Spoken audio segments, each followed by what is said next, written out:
Shalom to all my brothers and sisters out there. From the East Coast to the West Coast. All the First Nation people. That's right. I thought I'd do a quick video. I'm out here right now.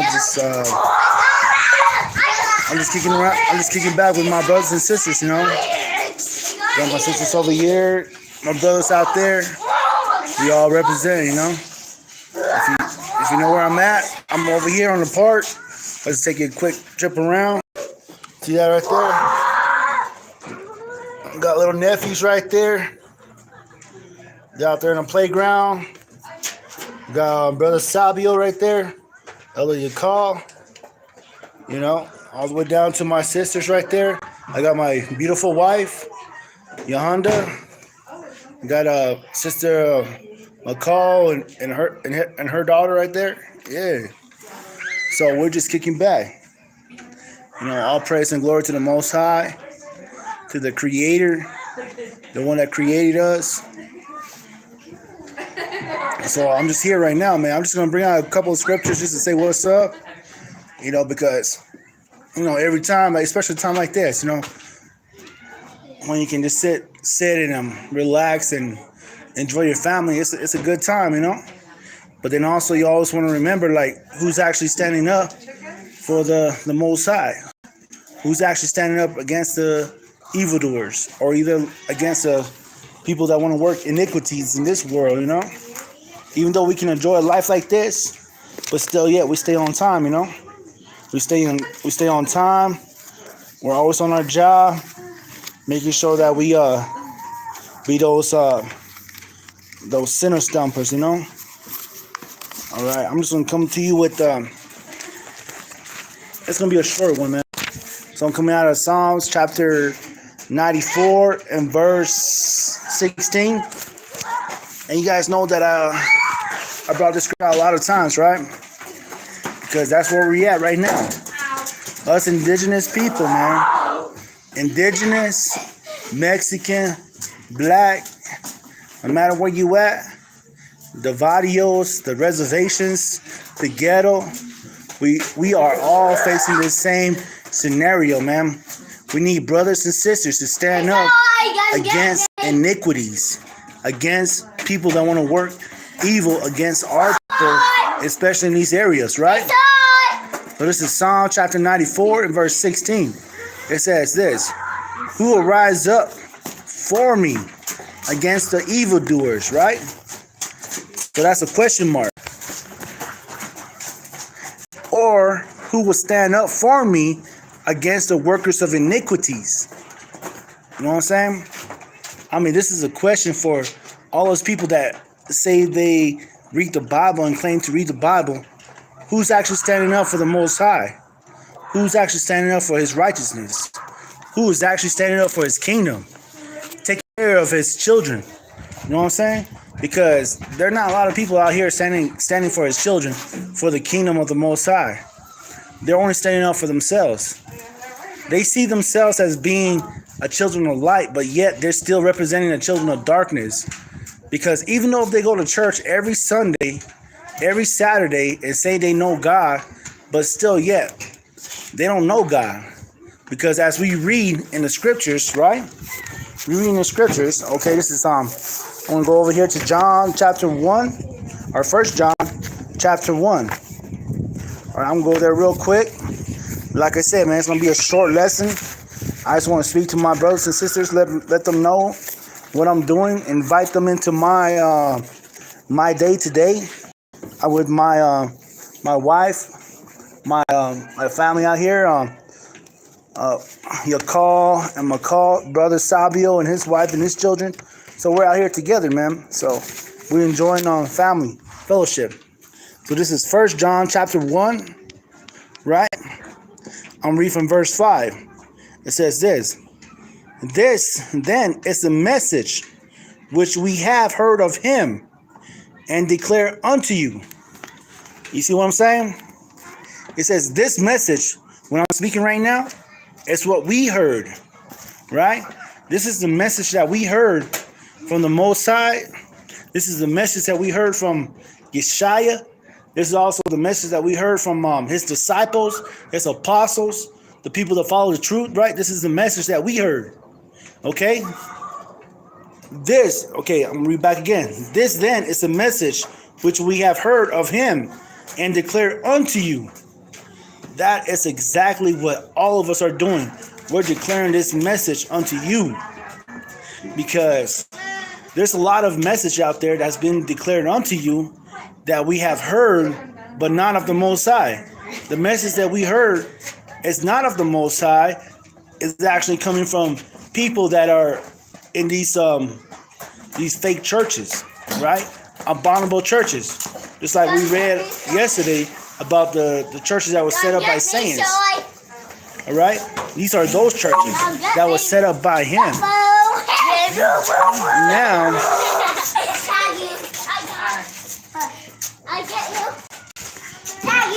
okay, so these are the messages that we heard about these from these churches, saying how we should be, how we should act, what we should do, because they tell us that the laws of God are done away with, right? The laws of God is done away with. We don't have to keep the Sabbath no more. We don't have to refrain ourselves from eating pork, or refrain ourselves from the things that the laws forbid us from doing. But this message is from him, telling us that these are the things that we should do, right? Right now, I'm on a Sunday afternoon with my wife, my kids. I'm fellowshipping with brother Sabio, and his wife and his kids. And also, not only that, but we're also babysitting brother Quadash's kid. We're babysitting all their kids, man. So they're over here in the park having fun. We gave this time for brother Quadash to have to have a relationship, or have a side, set aside time for him and his wife, so that they can spend time together. That's what the family's about. It's about us coming together, but also being a family, because they trust us with their kids, the most valuable possession that they have. But we're doing it. That's a family. That's a community. That's a relationship. Because when people look at a relationship, they only think about a husband and wife. But yeah, the relations that we have with Brother Quadash and the relations that we have with Sabio and his family, we close knit. We together. We trust each other. We depend on one another. Okay. Now, right here, what I said right here in 1 John chapter 1 and verse 5, it says this. This then is the message what we have heard of him and declared unto you, that God is light, and in him is no darkness at all. Now, we can read that, and we can, I don't know, people can bring up a lot of scenarios and say, okay, this is what that means. This is what that means. If I have a relationship with God, I got nothing but light, right? So I'm showing my love to the Most High, following his laws, statutes, commandments, because, when you read the scriptures, it says, what is love, It's obeying the commandments of the Most High, right? And what is light, right? Those are following the laws of the Most High, and it's righteousness, right? So if I'm following the Most High's light and his righteousness, I'm showing that love not only to the Most High, but to his sons and to his daughters. The same way that we're doing right now. All right, I'm going to go ahead and read further. Verse 6. If we say that we have fellowship with him and walk in darkness, we lie and do not the truth. Now, that's what I was going into, man. I was going into that right there. Because it says fellowship with God, right? If we cannot see God, but still yet say we have fellowship with him, right? You guys know this verse. How can you say that you love God, which you have not seen, and then hate your brother, which you do see? How can you then say you love the Most High? You cannot.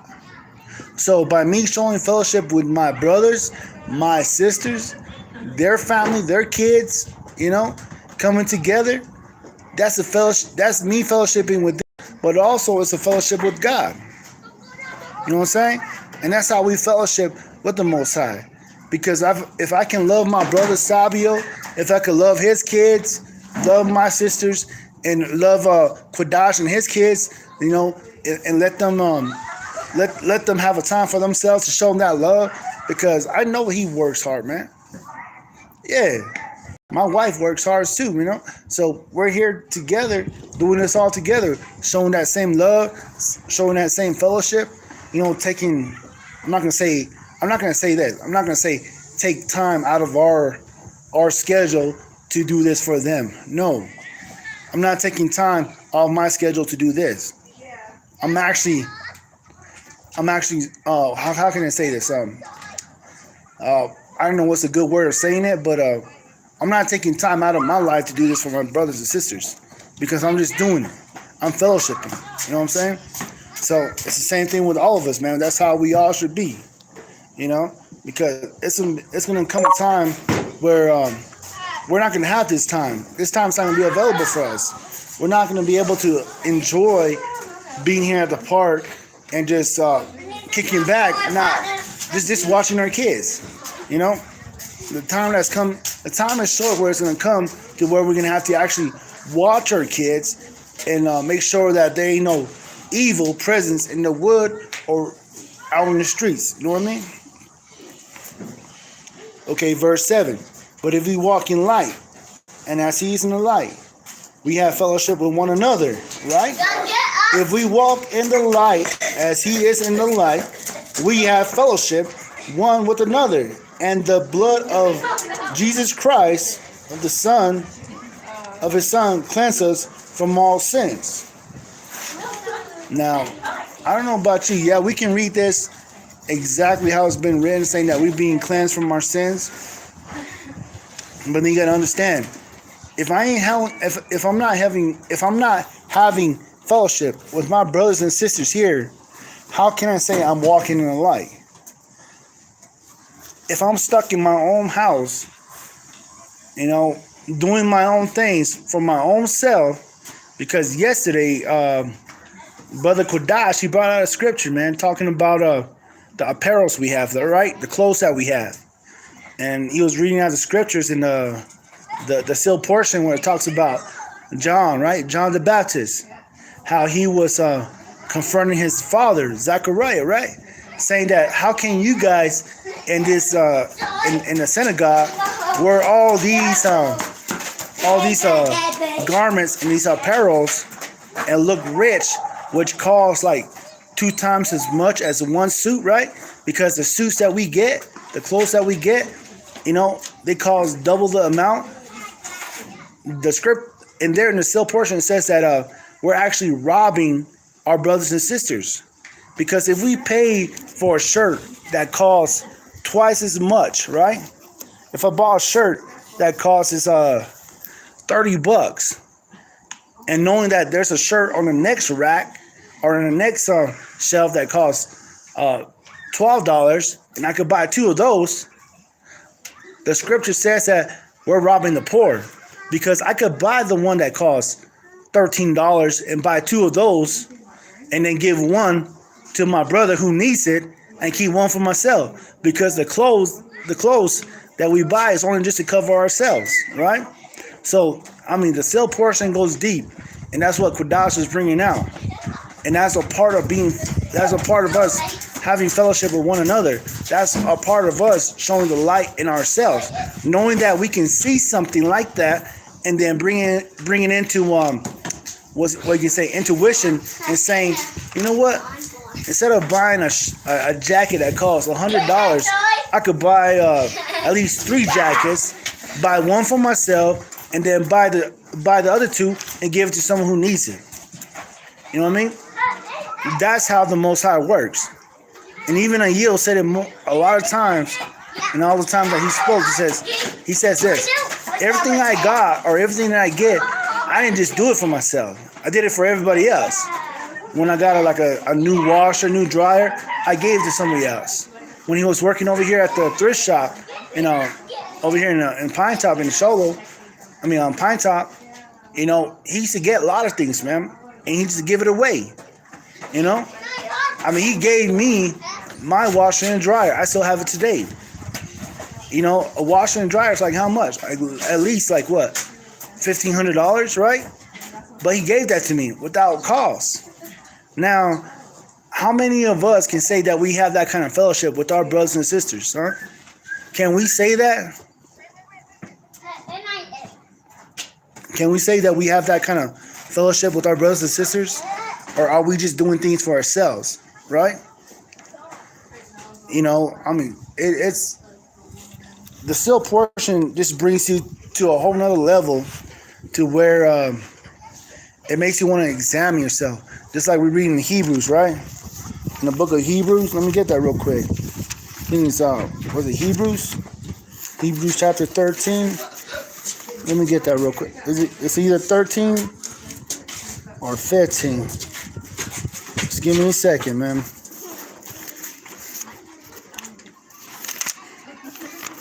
I think it's Yeah, I think it's 13, man. Because it's Hebrews chapter 13.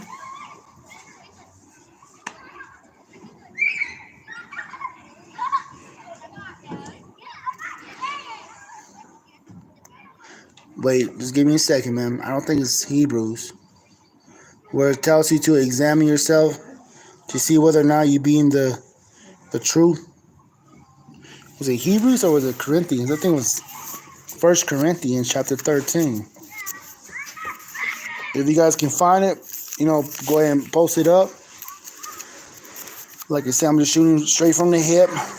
I'm just here with my family. I didn't even plan to do a video.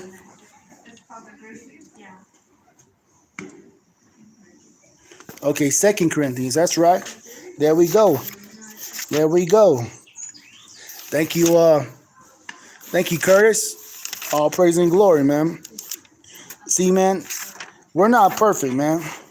And we're never going to be perfect. We can learn all these scriptures, but we can forget all these scriptures, you know? So this is 2 Corinthians chapter 13. He says verse 5. Okay, examine yourself, whether ye be in the faith, right?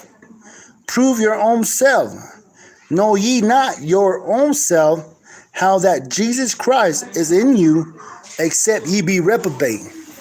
So how can you say that you are part of Jesus and Jesus is within you if you cannot even accept a simple task?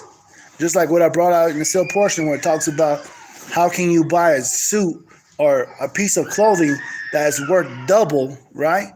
And buy it just for yourself, knowing that you can have bought 2 sets of clothing for yourself and for somebody else that needs it, right? How can you say you're in the truth and do that? That's why we're gonna examine ourselves all the time.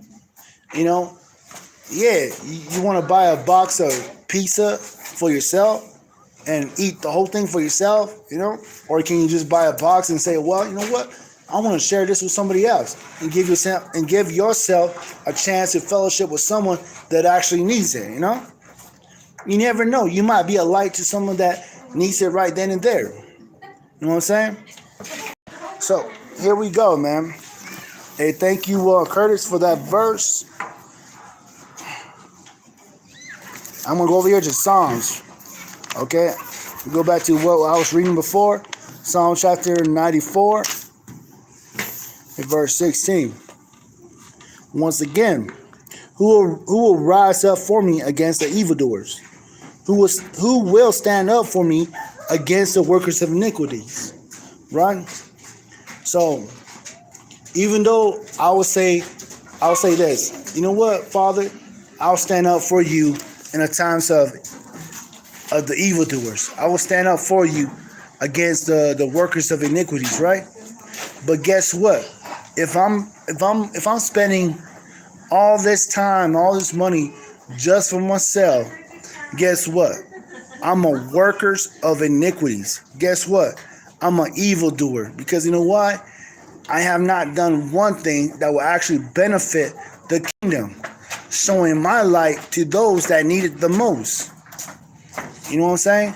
So how can I say I'm a worker for the Most High, or I'm a servant of the Most High, if I can't even shine my light in that way? You know what I mean?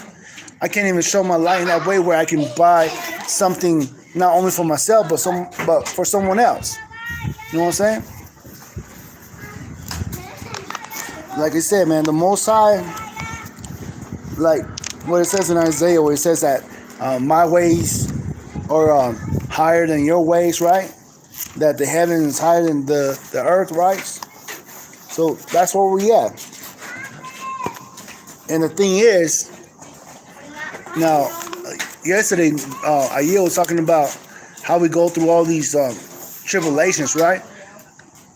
And how when you read in the still portion, it talks about that nature is actually preparing itself for the coming of the Most High, right?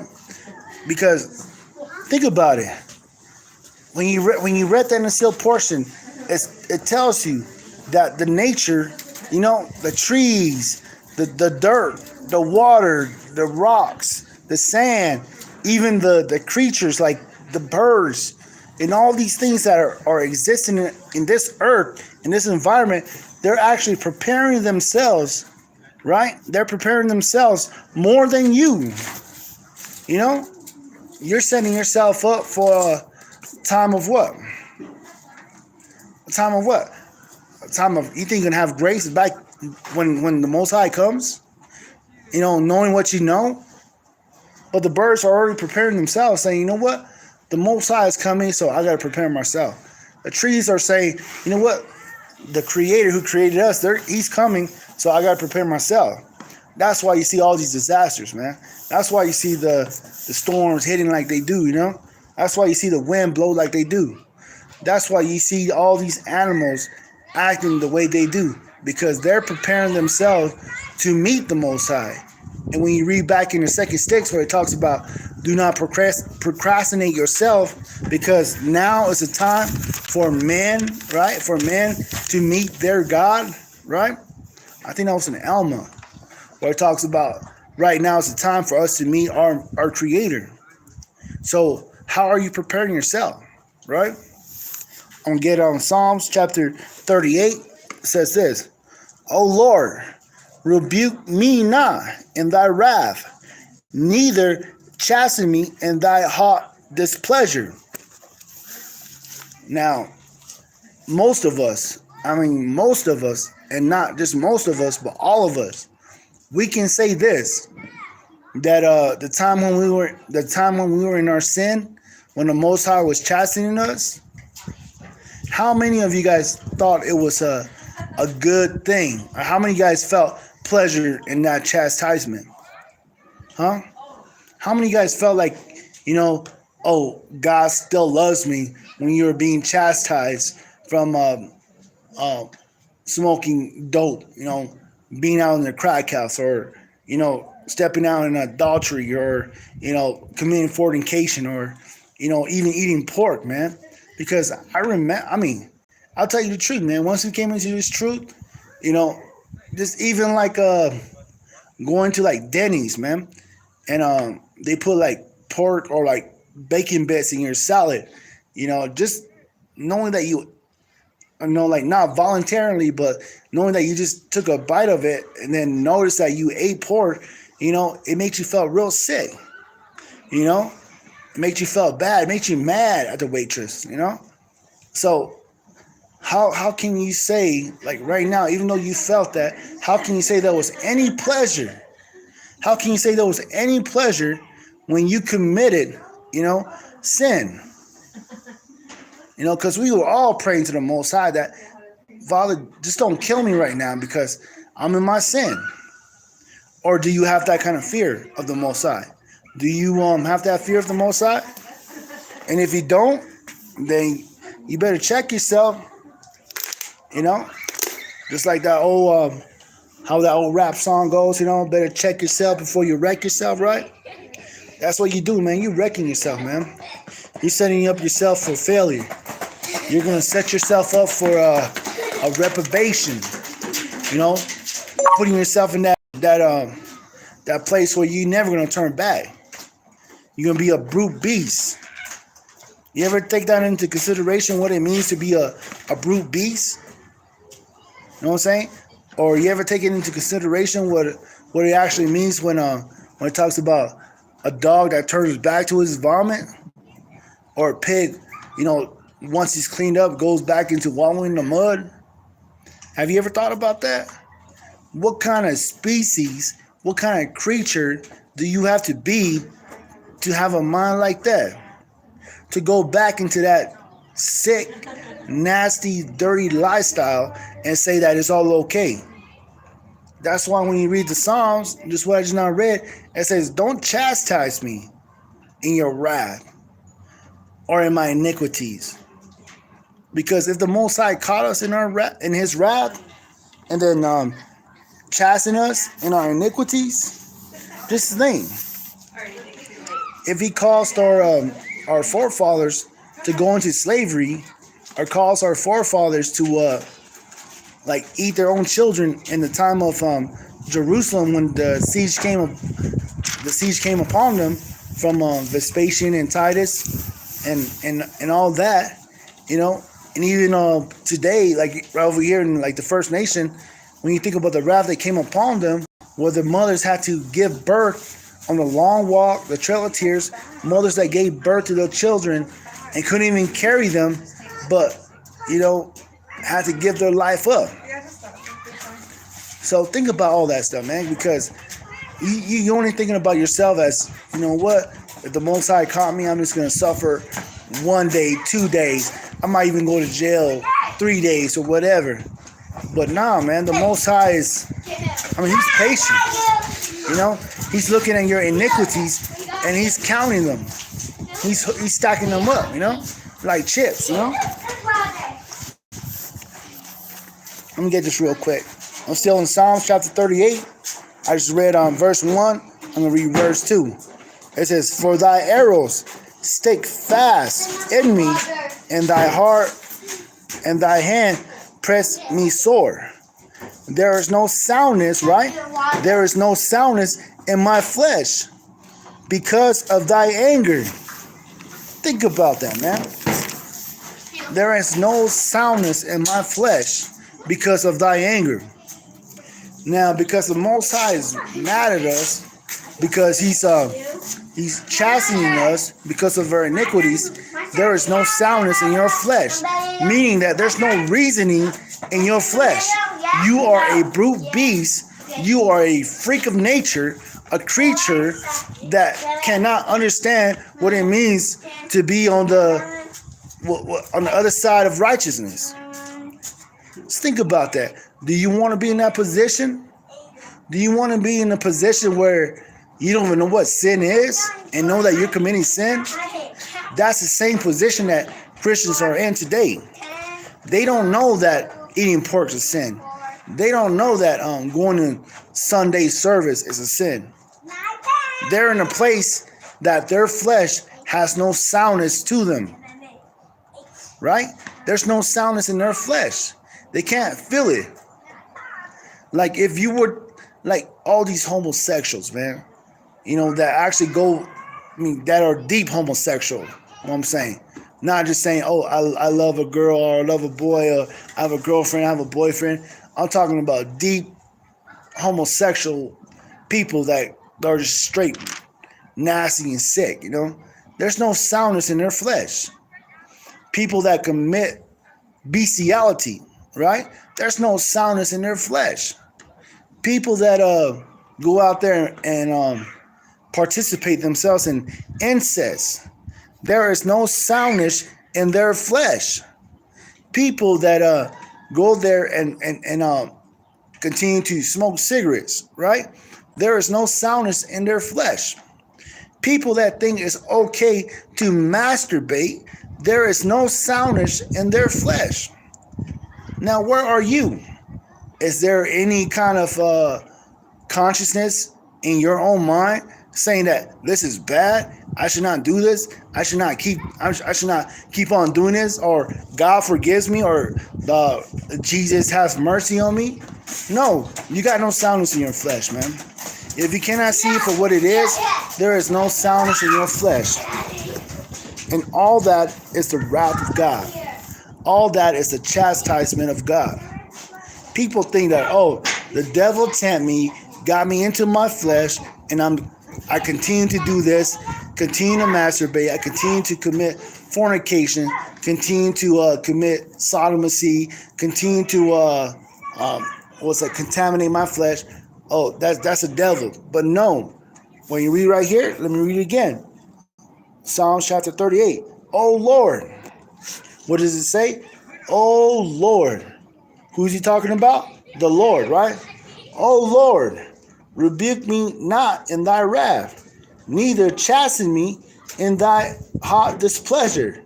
For thy arrows, right? For thy arrows means for your arrows. For your arrows, right? Stick fast in me, and your hand press me sore. There is no soundness in my flesh because of thy anger. Neither is there any rest in my bones because of my sin. For my iniquities are gone over my head as a heavy burden. They are too heavy for me. My wounds stinks, and they corrupt because of my foolishness. I am troubled. I am bowed down greatly. I go mourning all the day long. Now, that's a lot of things to say right there, man. Right?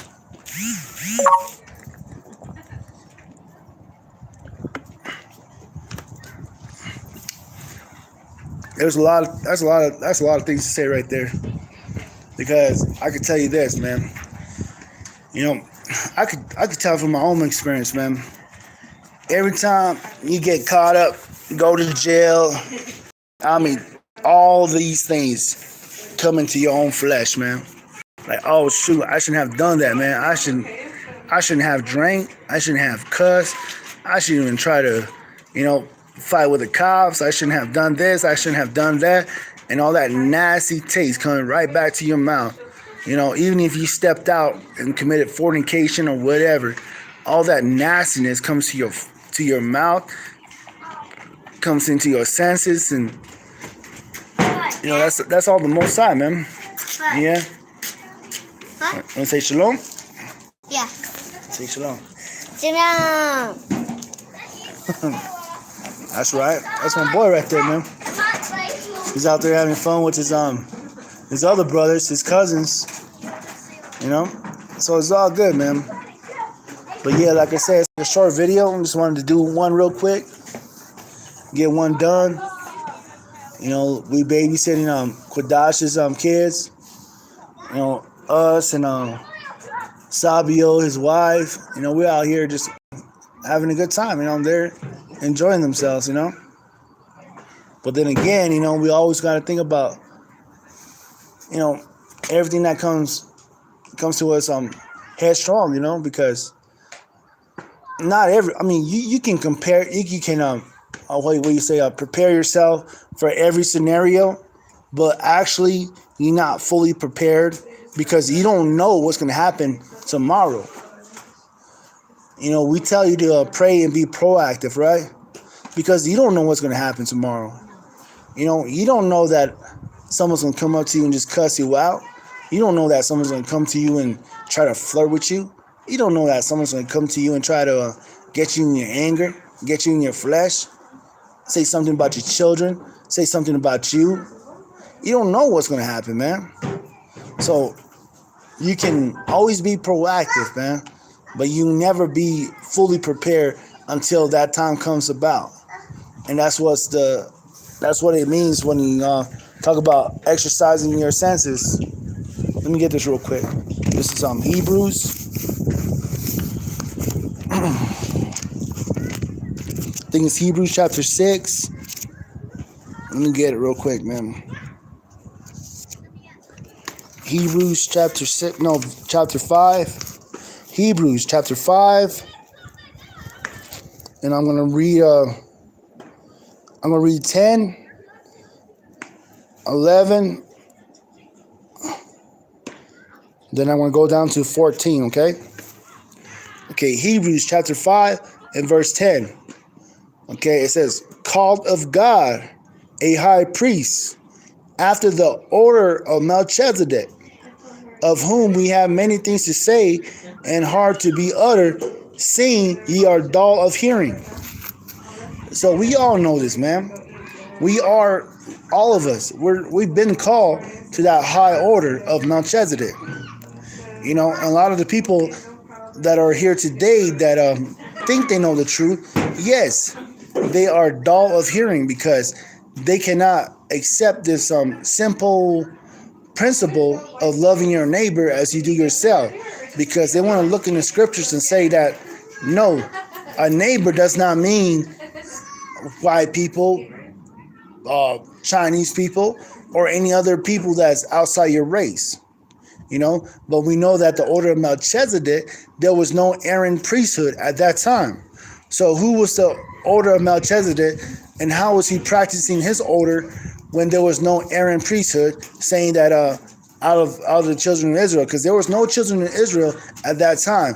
There was just the order of Melchizedek and the people that God has created. Okay. Okay. I'm skipping down to verse 14. But strong meat belongeth to them that are of full age, even those who are by reason of whom okay, let me read this again.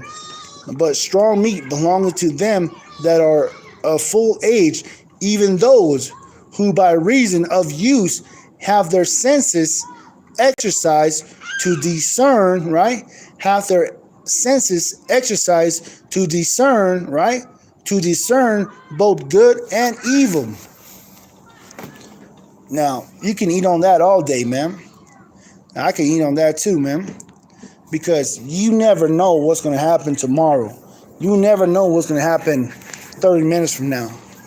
But just know this, that whatever you being tempted with, or whatever you're going through, whatever circumstances you're going through, or that you're facing right now, no matter what it is, your situation is not my situation. Your situation is not the same as brother Jojo, sister, whatever. It's not the same, all right? But still yet, this scriptures right here is telling you that your senses is being exercised to discern what is good and what is evil. Now, if you can rock with that, I can rock with that. Because I'll tell you that. Like, yeah, my situation is not like yours. Yeah, right? I'm going to face different trials than you are. My temptations are not going to be the same as yours. But I know that my senses are being exercised as yours. Are your senses being exercised? To see whether or not you have the truth, to see whether or not you're full of age, that don't need to be stuck on the milk, but have meat, right? So tell me where you at. Are you still on milk? Are you still unskillful? I mean, if you read this verse from like what, a couple of verses up, it talks about being unskillful, So where you at? Can you eat this? Can you feed on that? You know what I'm saying? So here we are, man. Like I said, all our senses are being exercised, no matter what you're going through, man. Right now, just me enjoying this moment. It's a good moment, a happy moment, a good feeling. Being with my brothers, my sisters, their kids, and just sitting here giving you a lesson. That's a good feeling. My senses are being exercised to say, glory, praise the Most High, that I have a family. You know what I'm saying? And that's discerning good, right? But then I can get back in my car and go back down the street, go 2 miles, and all of a sudden my senses will be exercised again, or someone will try to put me in a bad feeling, a bad mood, or whatever. But still yet, am I full of age? Am I full of meat where I can actually discern what's happening? You know what I'm saying? But with that, man, I just want to bring that out, man. And just say all praise and glory to the Most High. Because the Father is good, man. The Father is good to us. And it's a blessing, man.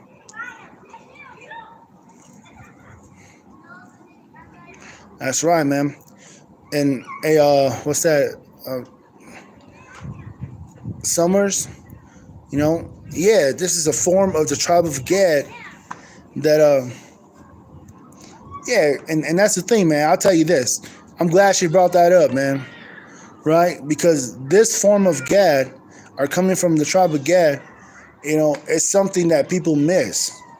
Because even my grandfather tell us this: if you go to war, or if you go fight, and if you come back and you cannot find peace, that means that whatever you went for war for, like if I went to go fight in any war, and if I come back and if I can't find peace, that meant I did it for the wrong reason. I did it to be selfish, to be brave, to have courage. It was not for the people. But also it says that when a warrior goes to go fight, he must come back and find peace. You know what I mean? And that's one thing. Finding peace is something entirely different, because when you look at all the people, all the veterans, right? The people that been to war, Vietnam, all the way down, even to my grandfather, they suffer from this, this post-stress syndrome, from war. And they couldn't find peace, because they knew that it wasn't right. They knew it wasn't right. But when you look at the history and look at all these movies about Gad talking about them being warriors, yes, we are warriors. We can put it down. We can put it down. We can defend our families. We can do all these amazing things, like you read in the Bible about David. Even like Samuel, even like Elijah. Even Ezekiel. All these, even the prophets, man.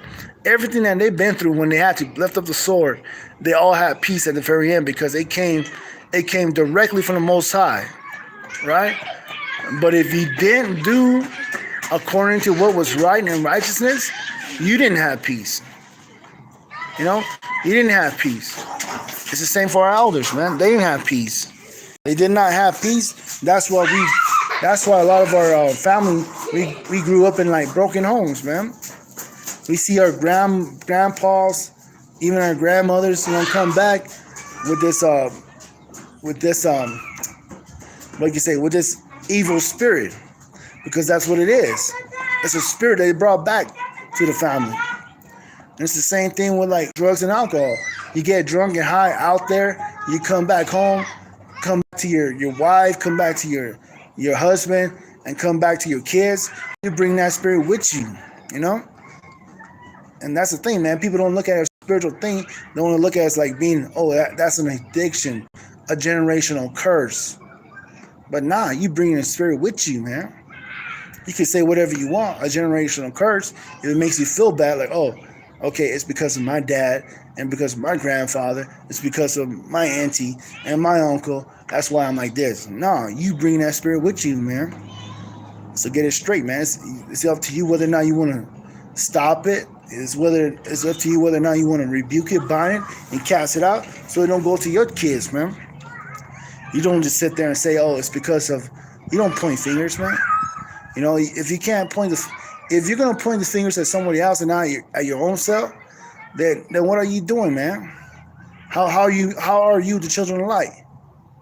How can you say you be walking in righteousness, huh? How can you say that you're walking in righteousness if you can't even say, yeah, I'm an alcoholic, I'm a drug addict, yeah. So Father, clean me up, get me right, And when I come to my family, come to my wife, come to my kids, I don't bring this BS to them, Instead of bringing some kind of excuses like, oh no, this is because of my dad. He did this to me. He did that to me, or because this happened to me. I got touched in this way. I got touched in that way. This and that. No, get it right. You're strong right now. You got a good mind on your head. Get it right. Settle that score with the devil. Tell him to get the F out of your mind, out of your house, out of your spirit, out of your soul, so that you don't have to blame him no more. And get it right and be strong, man. Be strong, stand on your own 2 feet.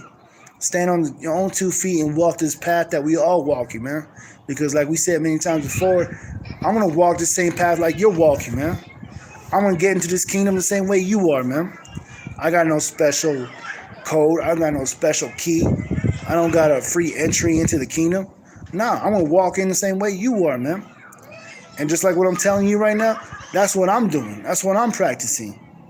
It's not because I'm saying it just so, it could sound good. Nah, I'm saying it because, you know what? I want to say it because that's what I'm doing right now, right here, this moment, this minute, So if I'm walking it right now, I could walk it with you. You could walk it with me, knowing that you're not alone. We all do this together. It's a family thing, man. Hebrew Israelite, man. We 12 tribes, one nation. One nation, even though we're First Nation. We one nation together, man. Serving the Most High higher. All right, with that, I'm just going to say Shalom. All praise and glory to the Most High. I say much love and respect because, I'm feeling much love right now from my family that I'm with right now, and also with the family that I have right now in life. It's much love, man. And you guys stay up, right? Don't give up. The devil's gonna try you, man. He's gonna try you, but don't be no fool. Don't be no quitter. Don't be no what can I say? Don't just lay your life down and make it easy, man. Don't make it easy for the devil to get his hand on you, man. Get the devil a fight, man. Stand up and fight against that devil, man. Fight against that spirit. Let him know who you are, that you're a son of light, that you're a daughter of light, man. Stand up in righteousness. Tell evil and wickedness that ain't got no place in your life, in your home, in your marriage, or anything that you're trying to do, Don't let the devil get the upper hand on you, man. All right? Because that's all One Nation Power is about. Telling you to repent, get baptized, love, respect, have love for one another, compassion, right? That's what we teach, man. This is love right here, man. This is compassion right here. And this is also respect right here, man. This is respect right here. Respecting my sisters, respecting the kids, but yet showing the love and compassion. How much more deeper can you get? What kind of other fellowship do you have outside of this, huh? I mean, yeah, you might be alone and by yourself in a place in your own apartment and don't have nobody else around, but still yet you right here fellowshipping with me, man. We in the spirit right now. Even though I'm enjoying all this, you right here right now, man. You know what I mean? Check this out. I got my brother Sabio and his daughter right there, right? Then I got my wife and my sisters over there.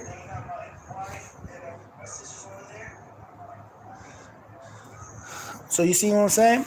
You here with me, man.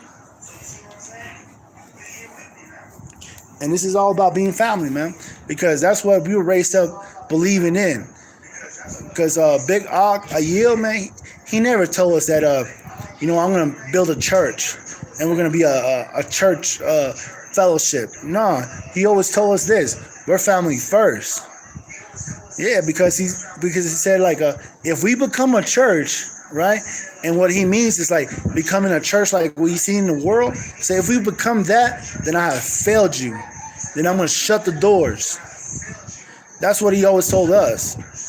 But he said, but nah, this is a family.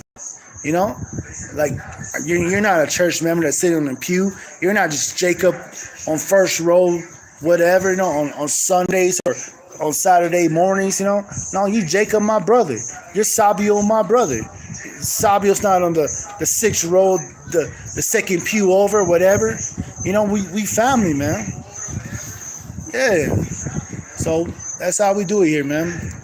All praise and glory to the Most High. So with that, like I said, I'm gonna say shalom. I know I said it was gonna be a quick video, but all praise and glory, man. Much love to all my brothers and sisters out there, from the East Coast to the West Coast, to the North and South, to all the islands in between. And you know who I'm talking about, right? Talking about my Venetian brothers, my Filipino brothers, like the Tongans, Samoans, Hawaiians, all of you brothers, man. Cambodians, wherever the Most High has sent of the 12 tribes, because we all over the place, man. If your spirit bears witness with us, we bear our spirit bears witness with you. Now we family, man. It's time for us to collect that mana, be in one power, one nation, being that essence of the Most High, that full power, that full glory, that Holy Spirit, moving, being sanctified, being in righteousness. That's what we all about, man. So much love and much respect, man. Shalom.